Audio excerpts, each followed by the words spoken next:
r/AskReddit by Reddit tells. Historians of Reddit, what is the strangest chain of events you have studied?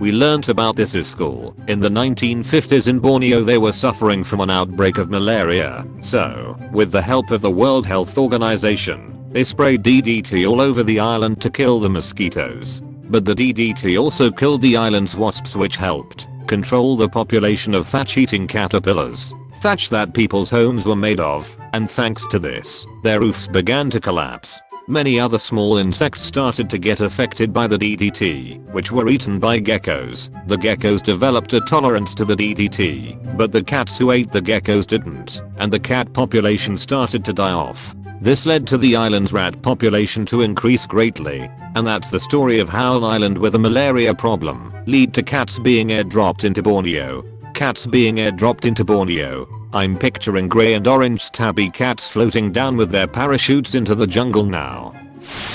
President Andrew Jackson was walking out of the Capitol building with his buddy Congressman Davy Crockett. A man approached them, drew a gun, but it misfired.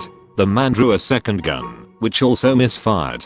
Andrew Jackson, fairly old at this point, lifted his cane and began beating the would-be assassin. Normally, people would react with justice served, but Jackson was beating him so badly that Davy Crockett had to pull Jackson off his would-be assassin, who was arrested shortly after. The would-be assassin stood trial, represented by lawyer Francis Scott Key, author of the Star-Spangled Banner, and was the first American to be found not guilty by reason of insanity. Edit: Crockett was in the House, not the Senate. This reads like some shitty American-themed woof fiction. Francis Scott Key had a son named Philip Barton Key. Philip was murdered by Daniel Sickles.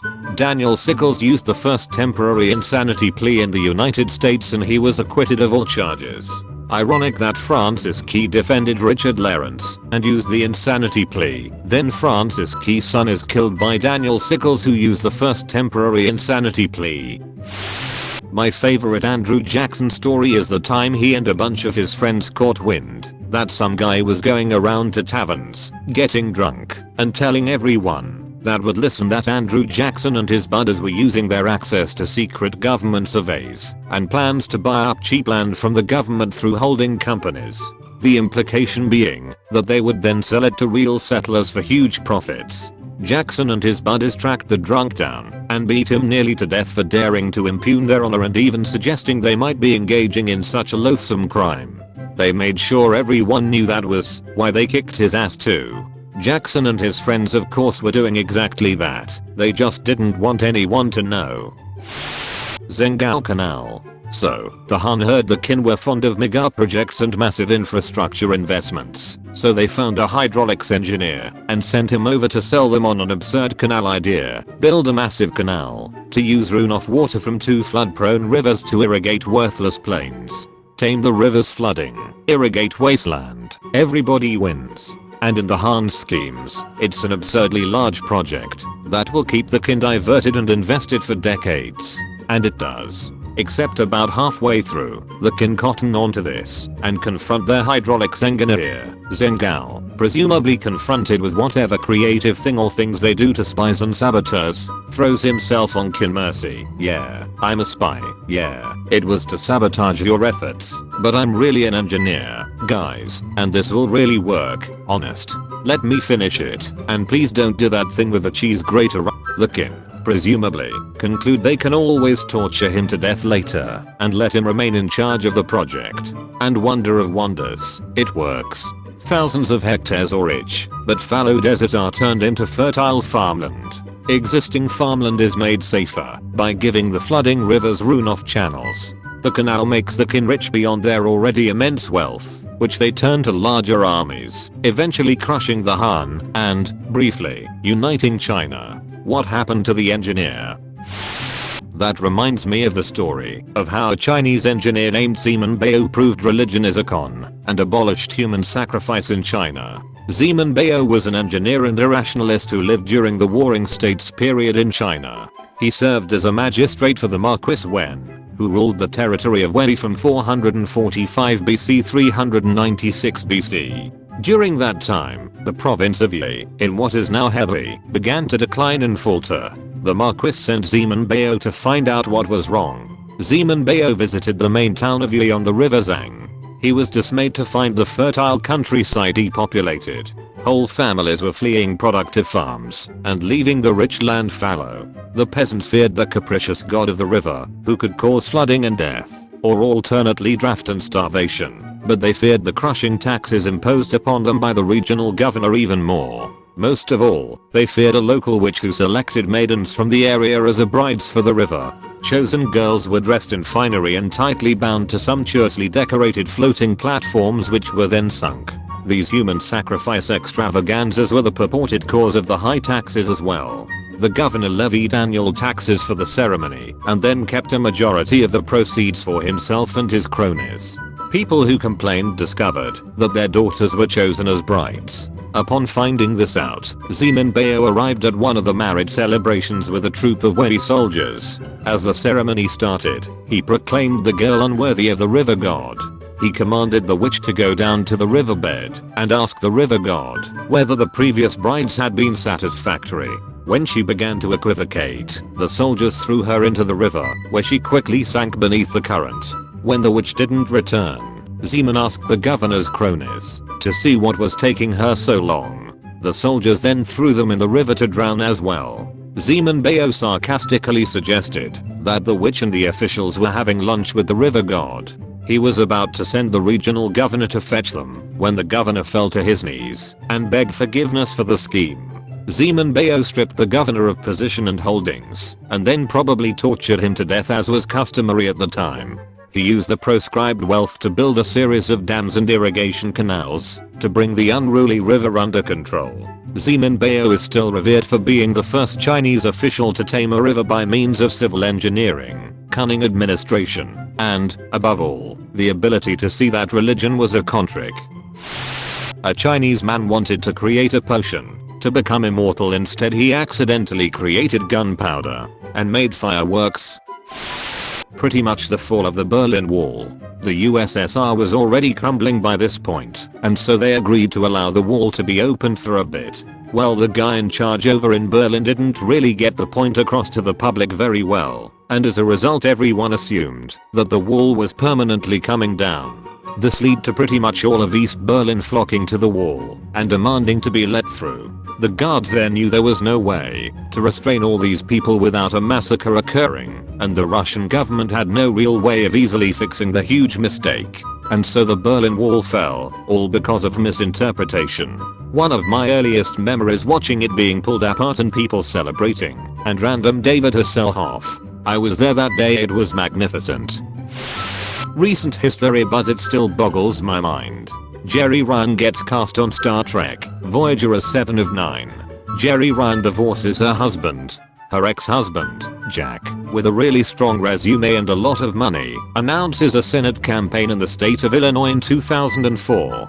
His entry in the race is enough that it is now considered a toss-up. Because both Jerry and Jack are public figures, journalists push for their divorce records to be released, and a major factor in their split was Jack's desire to have sex in public locations. Jack Ryan drops out, and the GOP struggles to find a replacement. This leads to an overwhelming victory from the Democratic challenger, Barack Obama. The entire Obama presidency exists because some writers in the 90s wanted a big titty Borg girl in their show. The British government wanted to get rid of the cobras in India, so they started offering money for dead cobras. To take advantage of this, many people started breeding cobras to kill for the money, so they stopped buying dead cobras once they realized it was going on. All of the cobra breeders released the snakes, and there ended up being even more cobras than there had been in the first place. Something similar happened in the area around Fort Benning, Georgia, with a wild boar bounty program, which resulted in an increase in boar population. The same thing happened in Vietnam under French rule, with precisely the same effects. A bounty on rat's tails led to a lot of rat breeding, which to an end to the bounty, which in turn led to thousands of rats being released into the sewers. Probably how Pepsi briefly became the 6th largest military in the world. In 1959, President Eisenhower wanted to show the Soviet Union how great America was, so the government set up an American national exhibition and sent Vice President Nixon there. Well, Nixon and Soviet leader Khrushchev got in an argument over communism vs capitalism. As it got heated, the president of Pepsi stepped in and was like, "Bro Khrushchev, chill out, have a Pepsi." Khrushchev must have loved that shit, because then the Soviet Union wanted to permanently bring Pepsi over to their country. The problem is that their money wasn't accepted throughout the world. Instead, like true Russians, the Soviet Union traded vodka for Pepsi. This was all good until the late 1980s, when their contract was going to expire, and vodka wouldn't cut it for payment. So instead they traded Pepsi, a fuck ton of submarines and warships, for $3 billion worth of Pepsi. Sadly, instead of terrorizing the seas and shooting harpoons at their enemies, Pepsi decided to sell the fleet to a Swedish scrap metal company.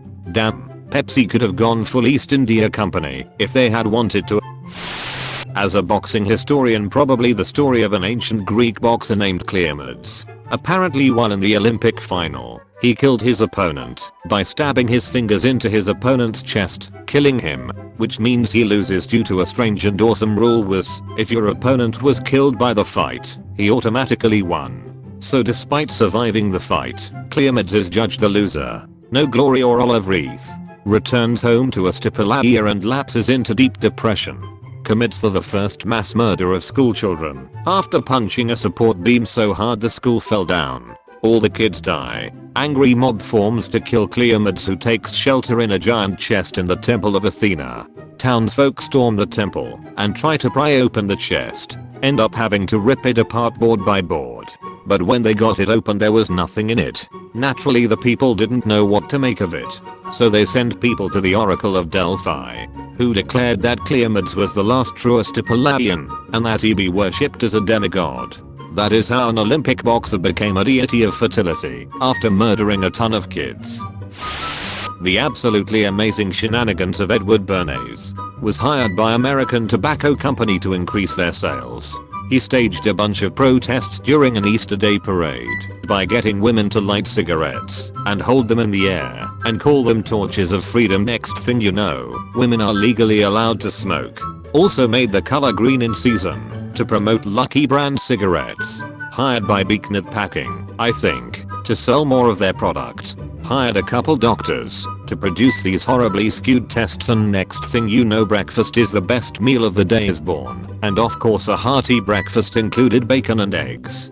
Guess what Beeknet sells? Hired by Alcoa to find a way to get rid of their waste material. Pulls the same shenanigans as with the breakfast. Next thing you know, Alcoa is selling all their excess fluoride to put in our public water supply thanks to your dentist. And probably one of the craziest, he was hired by United Fruit Company to stage a coup on the new president of Guatemala. The president wanted to limit the fruit company's grasp on the country, of which the fruit company owned almost everything, and starved their people. He gets the president killed and starts a civil war. THST can still be felt to this day. This dude is the king of chain of events. This doesn't touch on all the crazy shit he did, from making women grow their hair out, to help hair nets sell, to making cups look like vaginas, so that people will be more inclined to buy Dixie cups. This man was an absolute genius at convincing people to do what he wanted. Edit, typus. Thank you for watching. Leave a like if you enjoyed the video. Comment with your own stories. Subscribe to the channel for more.